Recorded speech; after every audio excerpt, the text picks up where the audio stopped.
On Friday, Extinction Rebellion held protests disrupting newspaper publishers. The organisation said they want to end the manipulation of truth as they continue their campaign on climate change. Home Secretary Priti Patel called the action an attack on free press and democracy. We asked people what they made of the weekend's events. I think it's appropriate. I mean, I think it's pretty well known now that newspapers are owned by billionaires. The newspapers don't think it's important, and you hardly see anything about the climate in the news because they don't want to talk about it because it affects people with money if we were to do something about it. I support it as a whole, but then there's this very pretentious aspect of it where they're dancing with plastic bags and it's just that's not a protest. You're just looking like an idiot waving a plastic bag around.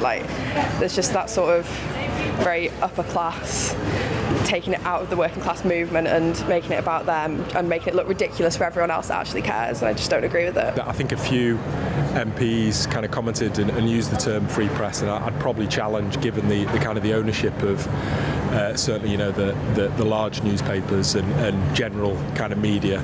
I wouldn't say it's necessarily free. So I think in terms of what they intended to do, it got the coverage that they intended, and I'm not sure I'd agree necessarily with the term free press given the context. More needs to be done by the government. There's been minimal effort. I feel like people aren't taking it seriously at all. People think it's a con, and it's not good enough what's happened. More needs to be done because it's serious and it's going to affect us and our children. I think we still live in a society where you can protest. As long as we're allowed to do that, then I don't think that they did anything which wasn't appropriate given what they're trying to achieve as an organisation.